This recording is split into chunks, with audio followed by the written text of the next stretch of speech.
ദൈവം എവരെയും അനുഗ്രഹിക്കുമാറാകട്ടെ. മത്തായി സുവിശേഷം 15-ാം അധ്യായം അതിന്റെ 8-ാമത്തെ വാക്യത്തിൽ നമുക്കിങ്ങനെ കാണുവാൻ സാധിക്കുന്നു: ഈ ജനം മധുരം കൊണ്ട് എന്നെ ബഹുമാനിക്കുന്നു, എങ്കിലും അവരുടെ ഹൃദയം എന്നെ വിട്ട് അകന്നിരിക്കുന്നു.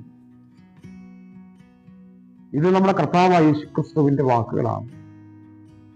ഈ തിരുവചന ഭാഗത്തിലൂടെ നമുക്ക് മനസ്സിലാക്കുവാൻ സാധിക്കുന്നത്, ഹൃദയം കൊണ്ട് ദൈവത്തെ അകന്നിരിക്കുമ്പോൾ തന്നെ അധരം കൊണ്ട് ദൈവത്തെ ബഹുമാനിക്കുന്നവരെ കുറിച്ചാണ്.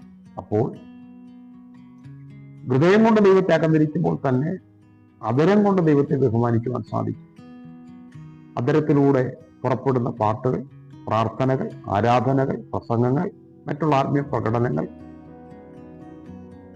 ഇതെല്ലാം ഒരുപക്ഷെ അവരവരായിരിക്കുന്ന സമൂഹത്തിന് മധ്യേ നല്ലൊരു ആത്മീയനാണ്, ഭക്തനാണ് എന്നുള്ള പ്രശംസയ്ക്കും അംഗീകാരത്തിനുമൊക്കെ കാരണമായി തീർന്നേക്കാം. എന്നാൽ ഹൃദയത്തെ ആരാഞ്ഞു നോക്കുന്നവനാകുന്ന സർവജ്ഞാനിയായ ദൈവത്തിന് മുമ്പാകെ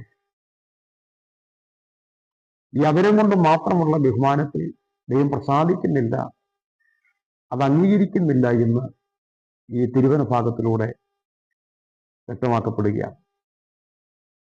51-ാം സങ്കീർത്തനം അതിന്റെ 6-ാമത്തെ വാക്യത്തിൽ ദാവീദ് പിതാവിന്റെ ഒരു പ്രാർത്ഥനയുണ്ട്: അന്തർഭാഗത്തിലെ സത്യമല്ലോ നീ ഇച്ഛിക്കുന്നത്, അന്തരംഗത്തിൽ ജ്ഞാനം എന്നെ ഗ്രഹിപ്പിക്കണമേ. അതെ, നമ്മുടെ ഹൃദയത്തിലെ പരമാർത്ഥത നിരീക്ഷിക്കുന്ന ഒരു ദൈവമുണ്ട്.